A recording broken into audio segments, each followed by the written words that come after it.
साहित्य सम्राट लोकशाहीर अण्णाभाऊ साठे यांच्या 104वी जयंतीनिमित्त आमदार आशुतोष काळे यांनी कोपरगाव शहरातील साहित्यरत्न लोकशाहीर अण्णाभाऊ साठे यांच्या पूर्णाकृती पुतळ्यास पुष्पहार अर्पण करून अभिवादन केले।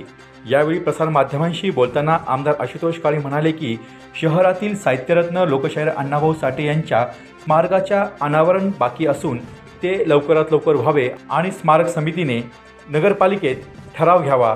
नगरपालिकेच्या माध्यमातून माझी ज्या ठिकाणी गरज लागेल त्या ठिकाणी मी मदत करायला तयार आहे। स्मारकाचे अनावरण करण्यासाठी नेमकी काय अडचण येते, का काम थांबले याचा विचार खऱ्या अर्थाने करणे गरजेचे आहे।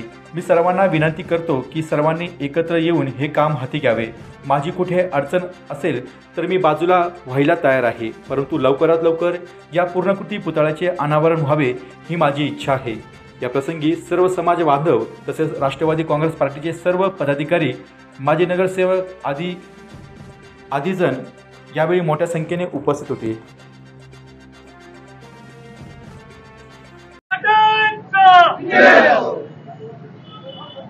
यांच्या 104व्या जयंतीच्या निमित्ताने राष्ट्रवादी काँग्रेस पार्टीचे आम्ही सर्व कार्यकर्ते या ठिकाणी त्यांना अभिवादन करण्यासाठी उपस्थित झालेले।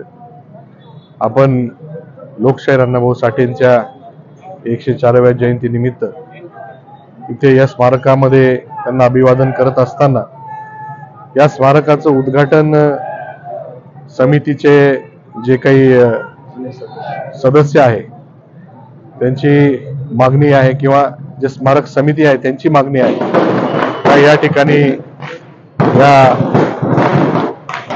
स्मारकाचं उद्घाटन झालं पाहिजे। माझी स्मारक समितीच्या सर्व सदस्यांना या ठिकाणी विनंती आहे आपण ठराव करून नगरपालिकेकडे त्या स्मारकाच्या उद्घाटनाच्या संबंधीतला ठराव द्यावा। नगरपालिकेच्या माध्यमातून माझी जिथे कुठे मदत लागेल या उद्घाटनासाठी मी त्या ठिकाणी करायला तयार आहे। लोकशाहीर अण्णाभाऊ साठे यांच्या विचारांवर वाटचाल करणारे आपण सर्व समाजातील घटक आहोत आणि त्यांच्या विचाराने आपण पुढे जात असताना त्यांचे विचार तळागाळापर्यंत कसे जातील याची आपण त्या ठिकाणी काळजी घेतली पाहिजे। स्मारक बरेच दिवसापासून काम पूर्ण झालेलं आहे, परंतु काय अडचणी येत आहे, कशामुळे आपण हे स्मारकाचं हे थांबवलेलं आहे याचा विचार खऱ्या अर्थाने या ठिकाणी करणं गरजेचं आहे। आपल्या सर्वांना विनंती आपण सर्वांनी एकत्र यावं। माझी कुठं अडचण असेल तर मी बाजूला व्हायला तयार आहे, पण आपण सर्वांनी हे स्मारक लवकरात लवकर त्याचं उद्घाटन करून याला अधिकृत स्वरूप त्या ठिकाणी द्यावं अशा प्रकारची विनंती करतो। आपल्या सर्वांना या जयंतीच्या खूप खूप शुभेच्छा देतो। धन्यवाद।